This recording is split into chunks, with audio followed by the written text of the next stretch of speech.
Você diria que a Bíblia, tipo, é uma espécie de manipulação? Qualquer livro religioso, não só a Bíblia. Pode ser o Alcorão, pode ser o Torá, pode ser o Avesta. Qualquer livro religioso que colocam normas, padrões, legalidades, é isso que se trata. Fábio Sabino.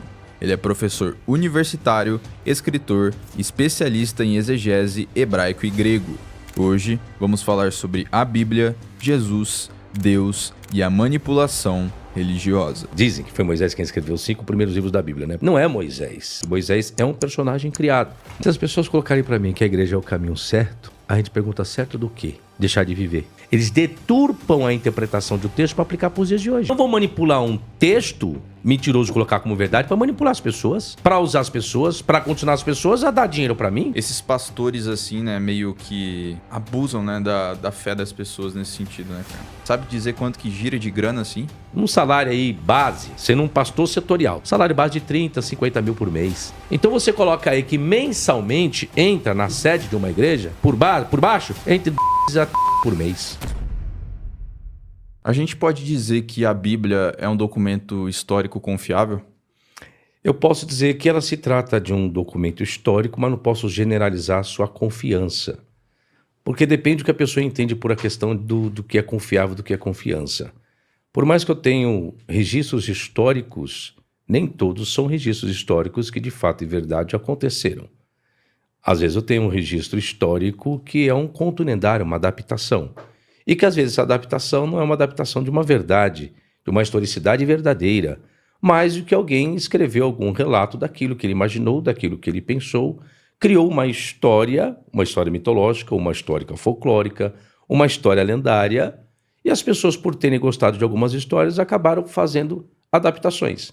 Então, se eu generalizar que é um documento histórico confiável, e quando às vezes eu tenho a palavra confiável como sinônimo de verdadeiro, aí eu tenho que tomar muito cuidado, porque às vezes nem tudo aquilo que está escrito como histórico é verdadeiro. Então, se não é verdadeiro, tem que tomar cuidado que é confiável. Exemplo, nós aprendemos que a história do Chapeuzinho Vermelho é um conto folclórico. Posso confiar naquele conto folclórico? Se eu posso, em que meios? Como meio pedagógico, como meio didático, como meio de ensino, pedagogicamente para as crianças? Sim, as crianças aprendem a ter medo de alguma coisa. Sempre existe um fundo educacional por trás de algumas histórias, sendo elas lendárias, sendo elas verdadeiras, sendo elas folclóricas ou não. Existe um fundo de verdade de educação, a preocupação de educar alguma coisa. É a mesma coisa falar, cuidado com o homem do saco preto, ele vai te pegar. Eu posso colocar um homem com um saco preto, mas eu não quero dizer que aquela história é verdadeira. Então existe um método de educação. Então, se for para confiar em um método de educação que dê resultado, sim, é confiável. Agora, com uma verdade absoluta, não. Então, eu tenho que separar essa palavra confiável. Em qual meio quero inserir essa palavra confiável dentro de um contexto histórico? Seria mais ou menos isso. E como que a gente faz isso com a Bíblia?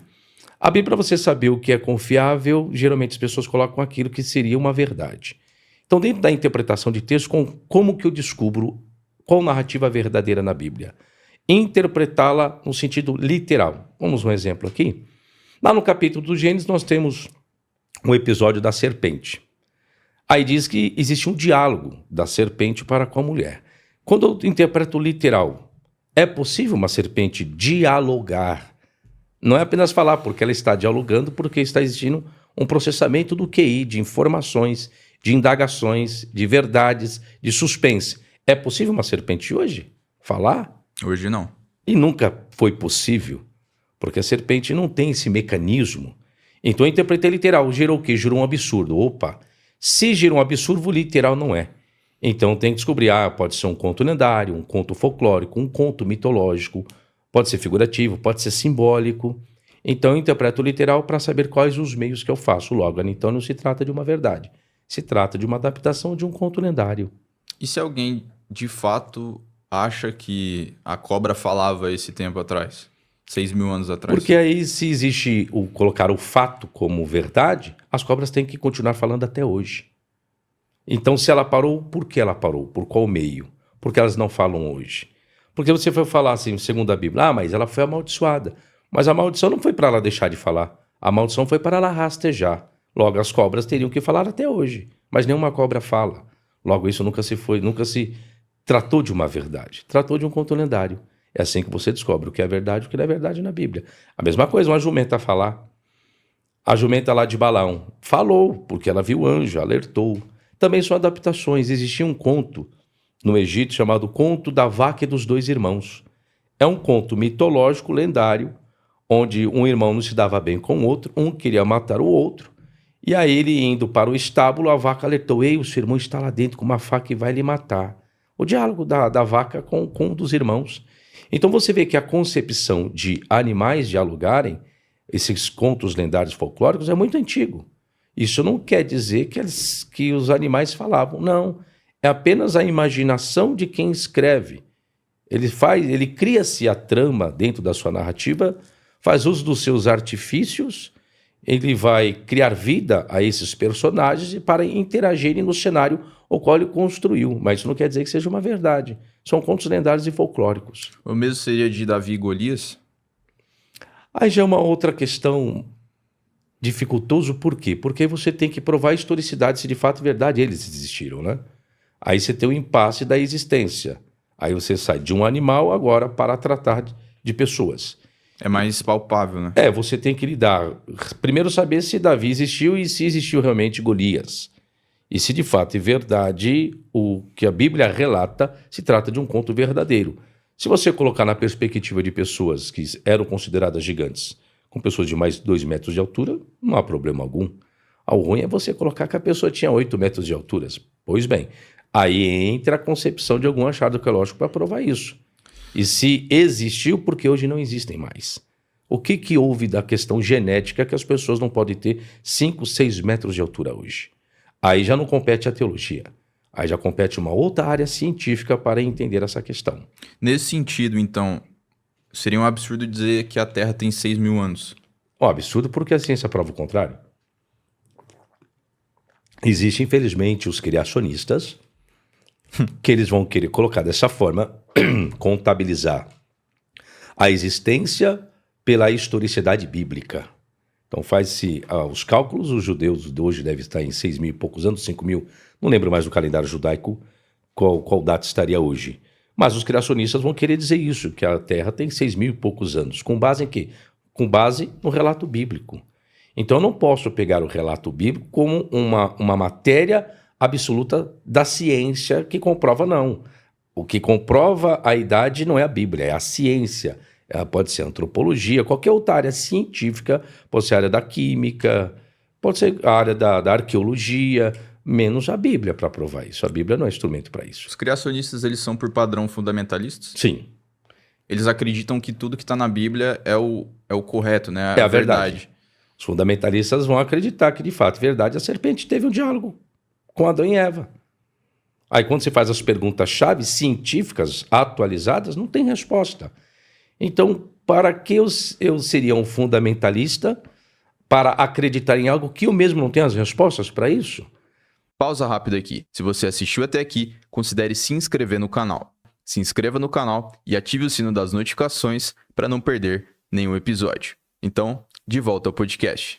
Eu não sei, eu não consigo pensar dessa forma. É difícil de entender pessoas que pensam dessa forma. Se você pensa em construir algo, e daquilo que você constrói com uma proposição, como você faz na construção uma proposição, se você não tem a resposta para ela? Apenas indagações. Então, se você tem indagações, tem que ter resposta dessas indagações. E onde elas estão? Esse é o problema do fundamentalismo. Quando você pergunta, você acredita que a serpente dialogou? Acredito! Ela falou. E por que hoje elas não falam? Porque ela foi amaldiçoada por Deus. Mas a maldição, segundo o relato bíblico que Deus deu, não foi para ela deixar de falar. Foi para ela rastejar. Logo, então, teria que existir a continuidade dessas serpentes falando. Uhum. Não, porque ali, professor, não foi a serpente quem falou o animal.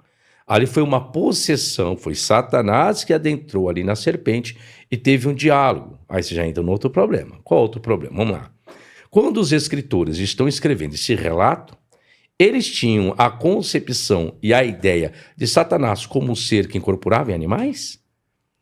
Essa é a pergunta que eu faria para o fundamentalista. Você tem a comprovação agora? Dentro da Bíblia? Não tenho. E agora, como você me prova? Só que a Bíblia não está dizendo nada de uma incorporação. Está dizendo apenas os escritores que a serpente era o animal mais astuto que Deus criara no campo. Então já está dizendo que ela tinha sua astúcia. Agora não está dizendo nada ali que é Satanás. Vai existir um entendimento posterior com base lá no Novo Testamento. Agora você tem um cânon, um livro fechado, com outros livros tentando explicar algumas partes. Mas quando os escritores estão escrevendo, não existia Novo Testamento ainda, não existia nada disso. Então a interpretação ela tem que ser feita do ponto de vista do escritor, do seu período, da sua cultura, do seu tempo. Aí se eu faço essa interpretação que muitos fazem, isso é uma metodologia judaica, chama-se Midrash. Estou fazendo um comentário daquilo que eu acho, daquilo que eu penso, e carrego dentro desse meu comentário aquilo que eu quero, para trazer uma explicação para endossar a minha fé e a minha crença. Mas não que isso seja uma verdade, isso é o problema de ser tão fundamentalista assim.